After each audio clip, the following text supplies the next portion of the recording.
Salut Tessien, c'est Pepper Ludo et je suis heureux de te retrouver aujourd'hui pour un nouveau numéro de la Minute Parc. Et on va s'attarder aujourd'hui aux nouveautés et au programme 2024 de Peur sur le Parc, l'événement Halloween du parc Astérix. Donc je t'invite déjà à t'abonner si ce n'est pas déjà fait, je vais faire pas mal de vidéos sur le sujet, donc comme ça tu seras notifié dès qu'il y aura une vidéo qui sort.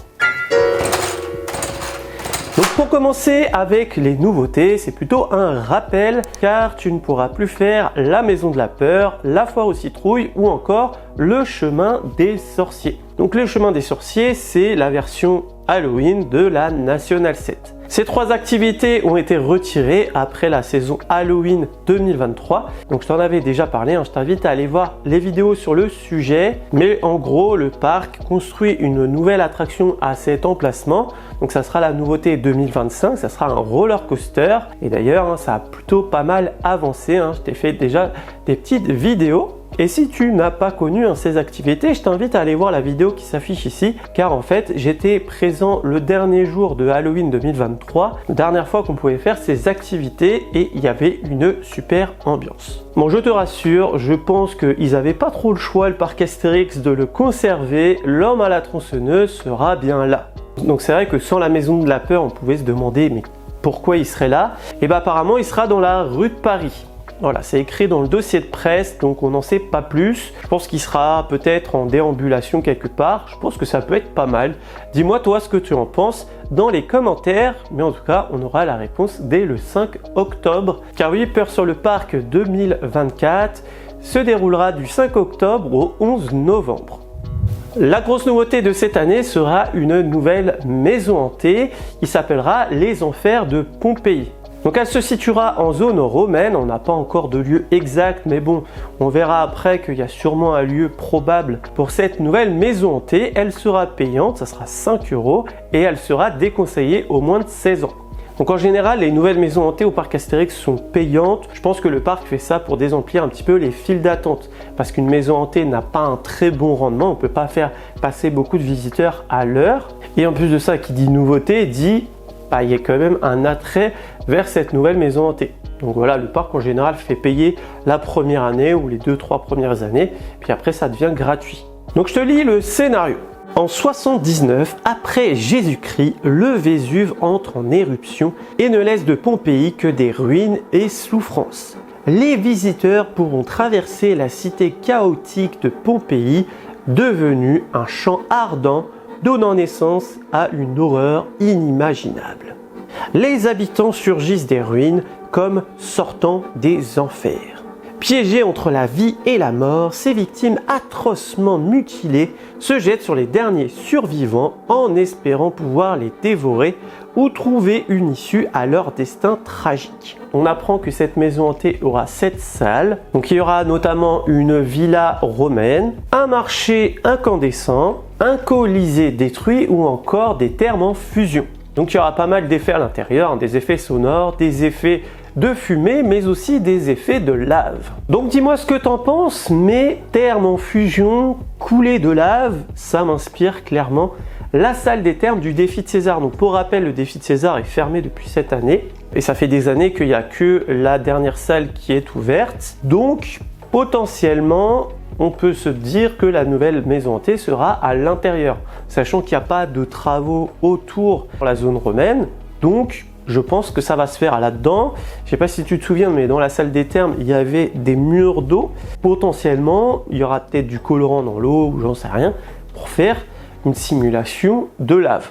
Et rappelons que la nouvelle maison hantée de l'année dernière, dont on va parler juste après, le tombeau des dieux, est construite dans un bâtiment en dur. C'est-à-dire que maintenant, on a des maisons hantées qui sont faites pour durer dans le temps, en termes de solidité on va dire, et aussi elles s'intègrent au parc. Parce qu'en fait les maisons hantées, peut-être que tu ne le sais pas, mais que ce soit la maison de la peur, Mission perdue, la colère d'Anubis ou encore les catacombes, eh bien en fait on est dans une tente. Bon, elle est un peu cachée, mais du coup c'est pas vraiment dans un vrai bâtiment. Donc la piste du défi de César se tient parce qu'on a déjà un bâtiment en dur qui s'intègre au parc. Mais bien sûr ce ne sont que des suppositions. Et dernière nouveauté pour cette édition, on apprend qu'il y aura un nouveau char sur le défilé des monstres. Donc en fait, chaque année, tu as une petite parade avec les monstres principaux de cette journée. Donc tu vas avoir des personnages que tu peux retrouver dans les rues de Paris, dans le parc, mais aussi certains personnages que tu peux avoir dans les maisons hantées. Je rappelle que cette année, on a eu un nouveau char, un char hispanique, et je pense que c'est celui-ci qui va intégrer le défilé gaulois, car on nous dit que ce char va accueillir Carmen la Voyante, Maître Loyal ou encore le clown cannibale. Donc je ne sais pas si ça te fait penser à quelque chose, mais pour moi ce sont les personnages qu'on retrouve durant le buffet de l'horreur, dont on va parler tout à l'heure. Donc je pense que le char hispanique se prêtera parfaitement à cette thématique avec la voyante. Pour finir avec les nouveautés, on aura une sorte de nouvelle version de Peur sur le Parc, je pense, cette année. Ça a un petit peu commencé l'année dernière. Tu vois, là, on a une nouvelle maison qui sera en zone romaine. L'année dernière, c'était en zone égyptienne, donc certes pas très loin de la rue de Paris où se déroulaient toutes ces autres années de Peur sur le Parc. Mais je pense qu'on vire sur une nouvelle ère où Peur sur le Parc va se généraliser un petit peu sur le parc. Donc pour moi, il y a un point positif et un point négatif. Le point négatif, c'est que pour les familles, ça va être un peu plus compliqué d'éviter les monstres. Mais le gros point positif, c'est que ça va disperser le monde sur le parc. Là, on avait une concentration de personnes sur l'événement Peur sur le Parc dans la rue de Paris. Et bien là, on aura des gens un petit peu à droite, à gauche, qui, je pense, évitera les amas de personnes et les longues files d'attente. Et en plus de ça, je pense que ça va aussi étendre à une expérience différente, parce que moi, personnellement, quand je vais à Peur sur le Parc, je fais les activités d'Halloween et le reste du parc, j'y vais pas, parce que du coup il est comme d'habitude. Donc là peut-être qu'on aura une ambiance un peu plus générale Halloween sur le parc. Mais bon, je pense qu'il faut encore attendre quelques années pour que ça se généralise. Pour le reste du programme, nous aurons les mêmes choses qu'on avait déjà les années précédentes. Donc on aura notamment le tombeau des dieux, la nouvelle maison hantée de l'année dernière, déconseillée aux moins de 12 ans, située proche d'Osiris et qui est sur le thème de l'Égypte. Elle est très immersive et elle t'emmène affronter 9 épreuves. Tu vas même y croiser des personnages comme Anubis. Et la bonne nouvelle, c'est qu'elle ne sera plus payante. Voilà, je pense que le parc Astérix s'est dit on ne peut pas faire payer 2 maisons hantées. Donc à peine une année et elle était déjà gratuite. Nous aurons aussi les catacombes. Donc ça, c'est une maison hantée qui se situe vers Main-Basse-sur-la-Joconde. Donc là, tu vas aller dans des catacombes, tout simplement, et tu vas te faire accueillir par le célèbre Fossoyeur. Donc là, on est sur une maison hantée de 300 mètres carrés, mine de rien, et 14 salles. Pas très loin, nous aurons la colère d'Anubis. Donc ça sera au niveau de la malédiction du Sirius dont on parlera tout à l'heure. Donc ça, c'est une maison hantée qui commence à avoir de l'âge. Elle a plus de 10 ans, ça y est. Donc là, on est sur le thème de l'Égypte aussi, mais dans une autre version. En gros, on est pas loin du port du Havre, en rapport avec Main-Basse-sur-la-Joconde. Et il y a des esprits bizarres qui se passent dans ce musée. Et enfin, sur les maisons hantées, tu auras aussi Mission Perdue. Donc là, on t'emmène un peu dans l'espace où tu vas y retrouver des aliens qui viennent un petit peu te faire peur.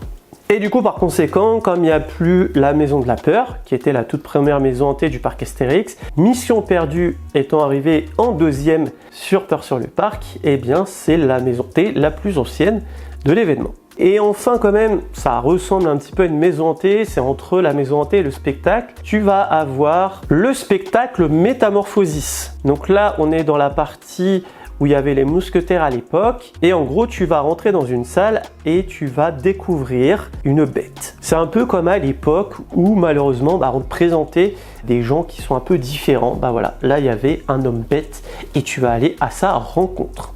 Tu auras aussi ce qu'on appelle des scare zones, donc c'est des endroits de déambulation où il y aura des personnages assez effrayants. Donc on n'aura plus la foire aux citrouilles, ça c'est fini. Donc on aura cette année la malédiction du Sirius. Donc ça, c'est sur la scène de Main-Basse-sur-la-Joconde. Et l'histoire de cette zone, c'est qu'il y a eu des naufragés d'un bateau et ils ont survécu, on ne sait pas comment, et ils viennent sur le port du Havre. Ils sont pas très beaux, on va dire.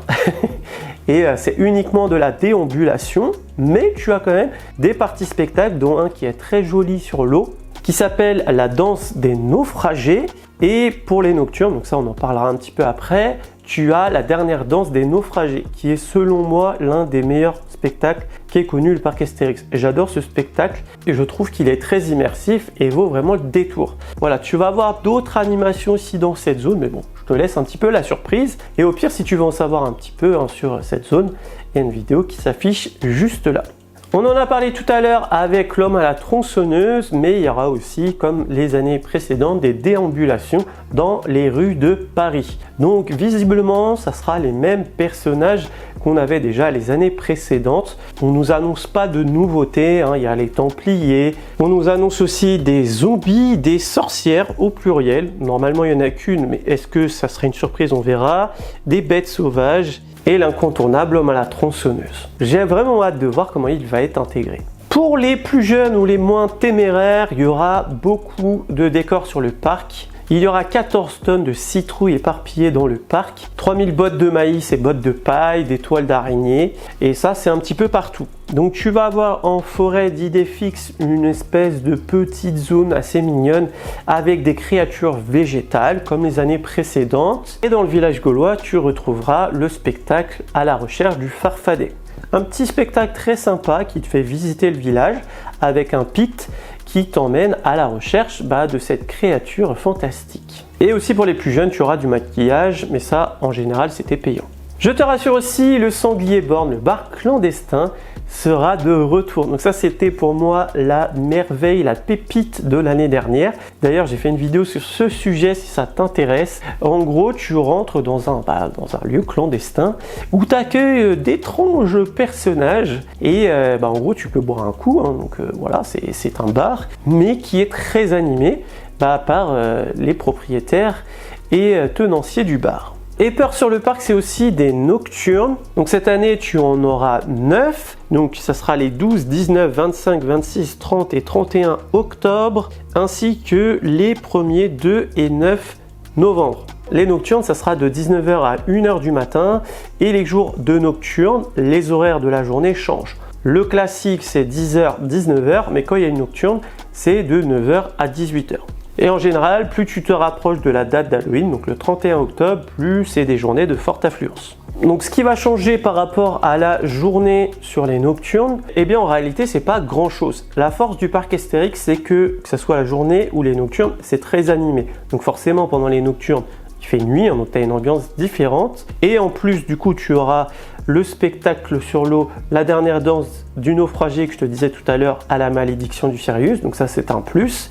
Tu vas avoir aussi une projection sur le temple d'Osiris, donc ça aussi c'est assez sympa à faire. Et tu vas avoir aussi un DJ set dans la malédiction du Sirius. Donc du coup l'ambiance du Sirius le soir je la trouve un petit peu moins bien que celle de la journée en termes de peur. Après ceux qui aiment bien la musique électronique et compagnie, les gens ils vont adorer danser là-bas, mais du coup elle est moins effrayante parce que les bonhommes ils font pas peur, ils viennent juste danser avec toi. Aussi pendant les nocturnes, tu vas avoir le buffet de l'horreur. Donc ça se passe dans le cirque. Donc le cirque, durant la journée, tu vas pouvoir y aller. Ça sera décoré Halloween. D'ailleurs, la majorité des restaurants sont un petit peu décorés pour Halloween. Et j'espère qu'on aura quand même pas mal de plats en rapport avec Halloween. Et du coup, pendant le buffet de l'horreur, tu vas y retrouver les personnages que je te disais tout à l'heure, qui arrivaient sur le défilé des monstres. Et bien là, en fait, quand tu vas manger, donc tu vas avoir des plats un peu dégoûtants, on va dire, enfin visuellement, hein, je te rassure. Et tu auras aussi des animations, donc tu auras des clowns, tu auras Carmen la Voyante ou encore Maître Loyal. Donc si tu veux en savoir plus sur le buffet de l'horreur, je t'invite à aller voir la vidéo que j'avais fait. Donc moi je pense que je suis mal tombé, mais je pense que ça peut être une bonne expérience. Donc peut-être que je le referai cette année. Bon voilà, je pense qu'on a fait le tour de ce qui nous attend pour Peur sur le parc 2024. Donc dis-moi dans les commentaires ce que tu as pensé de la vidéo et qu'est-ce qui te hype le plus pour cette nouvelle version 2024. Donc Halloween c'est dans un mois, donc je t'invite à aller voir la playlist Halloween, comme ça tu peux te mettre dans l'ambiance. Si tu aimais la vidéo, n'oublie pas de la liker, ça fait toujours plaisir et ça fait vivre la chaîne. Si tu découvres la chaîne grâce à cette vidéo, n'oublie pas de t'abonner juste en dessous, il y a un petit bouton. Ici on parle des parcs d'attractions et tout ce qui est lié au divertissement toutes les semaines. Sur ce, il ne me reste plus qu'à te faire des bisous et bim!